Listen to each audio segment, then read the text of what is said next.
बोली भैया मेरे वस्त्र दे दो, लाला मेरे वस्त्र दे दो। बोले हमारे पास वस्त्र नहीं। बोली वो क्या है? बोले ये तो हमारे कदम पर फूल आए हुए हैं, ऐसे फूल आते हैं हमारे कदम पर, मैंने तुम्हारा वस्त्र नहीं लिया। तो गोपियों के संतों ने कुछ लक्षण बताए हैं, जैसे हम कास्ट में हैं, ब्राह्मण क्षत्रिय, इस तरीके से लिखा है कि श्याम सुंदर ते दास करवाते तबोदितम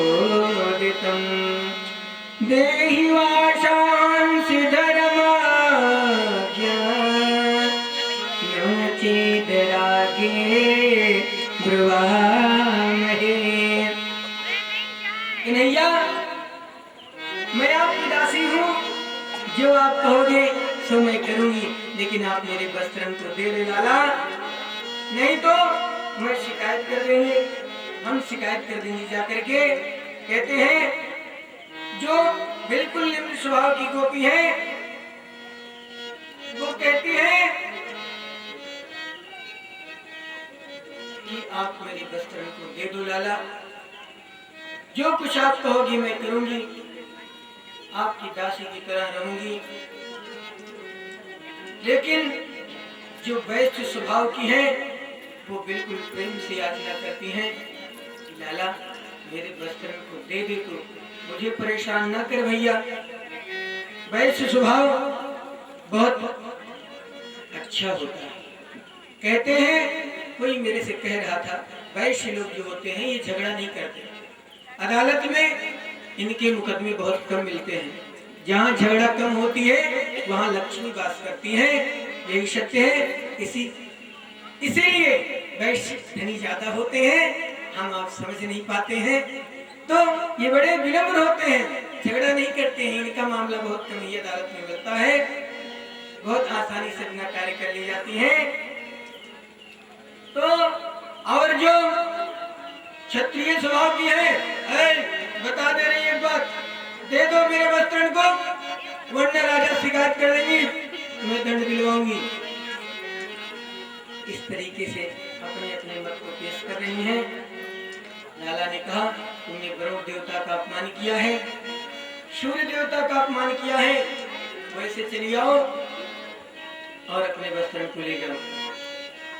आज वो गोपियां, उन गोपियों को वैसे ही निकल करके आना पड़ा है, क्योंकि उसमें से एक गोपी बड़ी बुद्धिमान थी, उसने कहा कि ये साक्षात नारायण है, ऐसा कहना है। हम लोग पहले भी पूर्व जन्म में इसका इनके विषय में जान चुके हैं, तो इनके सामने 10 वस्त्र पहनो तब भी कोई बात नहीं है, कोई फर्क नहीं है, और नंगे खड़े रहो तब भी कोई बात नहीं है।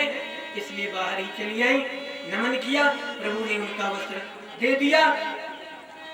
कुछ संतों का मत है कि भगवान धर्म की स्थापना करने के लिए आए थे, तो ऐसा क्यों किया। तो मैं ज्यादा कुछ नहीं कहना चाहूंगा इस विषय पर, मुझे कुछ नहीं बोलना, लेकिन मैं इतना कहना चाहूंगा कि कन्हैया की उम्र उस समय मात्र 5.5 वर्ष की थी, और 5.5 वर्ष का बच्चा ऐसे संबंधों के विषय में कुछ नहीं जान सकता है।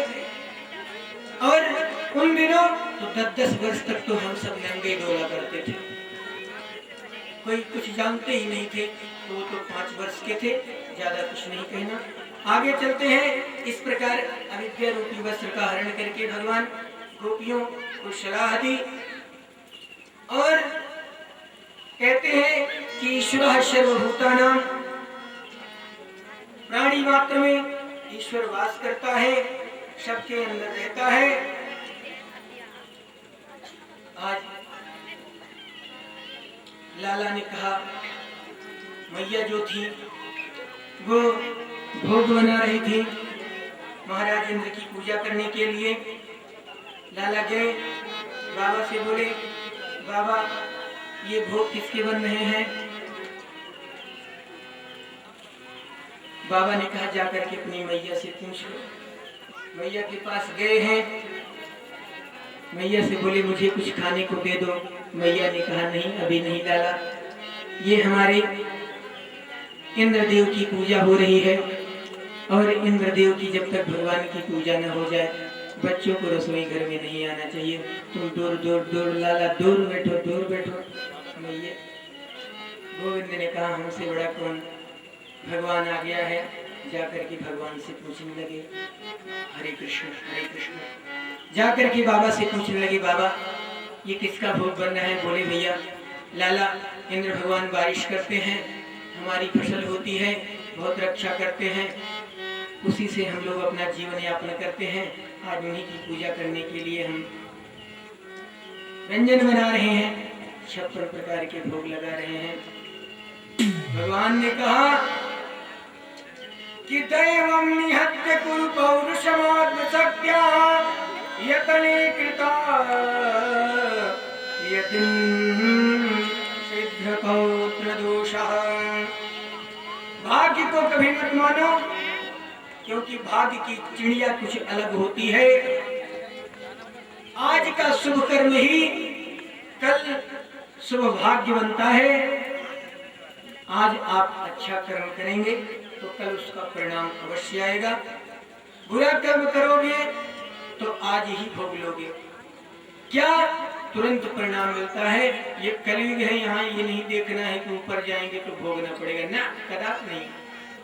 यहाँ आज करो कल दिखाई पड़ेगा, पक्की बात है।